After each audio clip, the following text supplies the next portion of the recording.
సర్వోన్నతుడును సర్వశక్తిమంతుడును జీవాధిపతి అయిన యేసుక్రీస్తు పరిశుద్ధ నామమున ఈ ఉదయకాల శుభములు మీకు తెలియజేయుచున్నాను.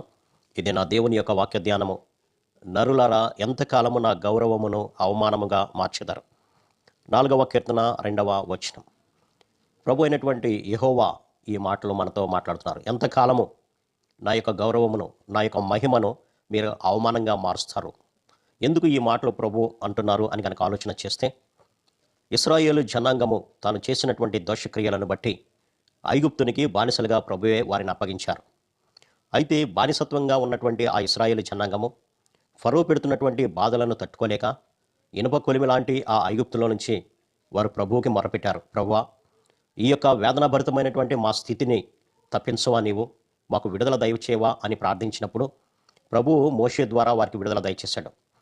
ఫరో వారికి విడుదల దయచేయడానికి ఒప్పుకోలేదు, కానీ ప్రభువు మోషే ద్వారా అనేక సూచకన అద్భుత కార్యములను చేయడం ద్వారా వారికి విడుదల జరిగినది. వారు బయలుదేరి వస్తుండగా మార్గ మధ్యలో ఎర్ర సముద్రము ఎదురైంది. వారు మోషే మీద సనిగారు, ఇదిగో మోషే, ఐగుప్తులో సమాధులు లేవని మమ్మలను ఈ యొక్క అరణ్య మార్గంలో చంపివేయడానికి మమ్మల్ని తీసుకొచ్చావా? ముందు చూస్తేనేమో ఎర్ర సముద్రం కనపడుతుంది, వెనుక చూస్తేనేమో ఫరో సైన్యం ఉన్నది. మమ్మలను దానిలో ముంచివేసి చంపడానికి నీవు ప్రయత్నం చేస్తున్నావని సనిగినప్పుడు అద్భుతమైనటువంటి రీతిగా దేవుడు ఆ యొక్క ఎర్ర సముద్రమును 2 పాయలుగా చేసి ఆరిన నేలను వారిని నడిపించడం జరిగింది. 40 లక్షల దరిదాపు ఉన్నటువంటి జనాంగాన్ని అరణ్య మార్గంలో నడిపించడం అనేది సామాన్యమైనటువంటి విషయం కాదు. వారు నీళ్లు అడిగినప్పుడు బండ నుంచి నీళ్లను దారులుగా ప్రభు పంపించారు. వారు తినడానికి ఆహారంగా దేవతలు తినేటువంటి మన్నాను పంపించారు. అన్ని లక్షల మందికి అరణ్యంలో ఆహారం ఇవ్వడం అనేది సామాన్యమైనటువంటి విషయం కాదు.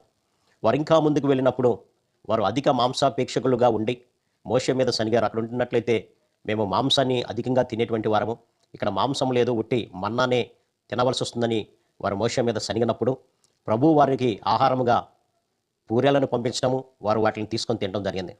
ఇన్ని అద్భుతమైనటువంటి ఆశ్చర్యకరమైనటువంటి దేవుని యొక్క కార్యాలను వారు ఎరిగినట్లుగా మనం గమనించవచ్చు.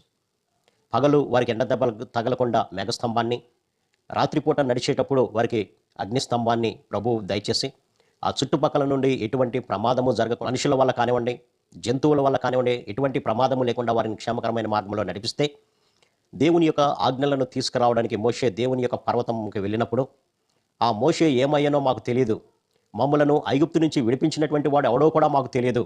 అహరోను దగ్గరికి వచ్చి వారి యొక్క బంగారం అంతా ఇచ్చినప్పుడు అహరోను ఒక దూడను చేస్తే ఆ దూడను బట్టి వారు సంతోషిస్తూ పండగ చేసుకున్నట్లుగా మనం గమనించవచ్చు.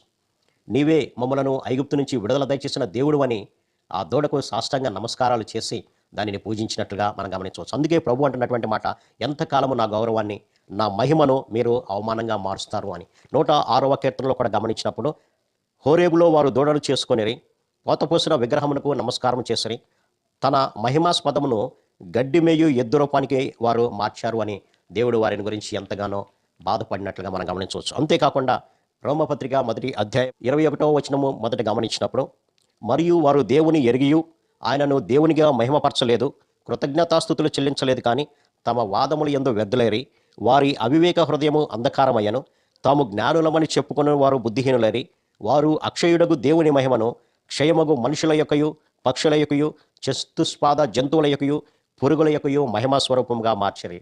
కాబట్టి ఇంత వారు దేవుని యొక్క కార్యాలను ఎరిగి ఉండి కూడా నీవే మా దేవుడు అని దేవునికి రావాల్సినటువంటి గౌరవాన్ని, ఆధిక్యతను జంతువులకు ఇచ్చినట్లుగా మనం గమనించవచ్చు. అందుకనే ప్రభు అంటున్నారు, ఎంతకాలము నా గౌరవాన్ని మీరు అవమానంగా మార్చున్నారు. ఒకవేళ మనము కూడా మన యొక్క వ్యక్తిగత జీవితంలో దేవుని ద్వారా అనేక మేలులు పొందుకొని దేవుడు ఎవరో మాకు తెలియదు అనేటువంటి వారిగా మనం ప్రవర్తిస్తున్నామో ఒకసారి జ్ఞాపకం చేసుకుందాం. దేవుని యొక్క కార్యాలన్నీ కూడా మన జీవితంలో అనుభవించిన తర్వాత కూడా ఈ లోకంలో ఉన్నటువంటి వస్తువులను మనం పూజించేటువంటి వారిగా ఉన్నామా? ధనాన్ని పూజించేటువంటి వారంగా ఉన్నామా? మన యొక్క ఆస్తిపాస్తులను పూజించేటువంటి వారిగా ఉంటున్నాం? ఒకసారి జ్ఞాపకం చేసుకో. ప్రభు అంటున్నాడు, ఎంతకాలము మీరు నా యొక్క గౌరవాన్ని అవమానంగా మార్చారు. కాబట్టి ఈ వాక్య ధ్యానం ద్వారా ఆనాడు ఇశ్రాయేలు చేసినటువంటి తప్పిదము మనము కూడా చేయకుండా మనల్ని సజీవుల లెక్కలో ఉంచి మనల్ని పోషిస్తూ మనల్ని నడిపిస్తున్నటువంటి దేవుణ్ణి గణపరుద్దాం. తద్వారా దేవుడిచ్చేటువంటి ఆశీర్వాదకర జీవితాన్ని పొందుకుందాం. అట్టి కృపా పరిశుద్ధాత్మ దేవుడు మనందరూ దయచేయను గాక. ఆమేన్. ప్రార్థన. సర్వశక్తుడా, ప్రేమ గల మా తండ్రి, మీరు ఇచ్చిన కొద్ది మాటలను బట్టి మీకు వందనాలు తండ్రి. ఆనాడు ఇశ్రాయేలు జనాంగం మీ ద్వారా ఎన్నో మేలులు పొంది కూడా మిమ్మల్ని దేవునిగా గుర్తించకనైనా మీ యొక్క మహిమను ఎద్దు రూపానికి మార్చి దాన్ని పూజించారు ప్రభా. మేము కూడా అటువంటి స్థితిలో కనుక ఉన్నట్లయితే మమ్మల్ని క్షమించి నేను మీ వైపు చూస్తూ మిమ్మల్ని మహింపరిచే వారిగా మేము ఉన్నట్లుగా సహాయం దయచేయమని యేసు నామమున అడిగి వేడుకొంచున్నాం తండ్రి. ఆమేన్. God bless.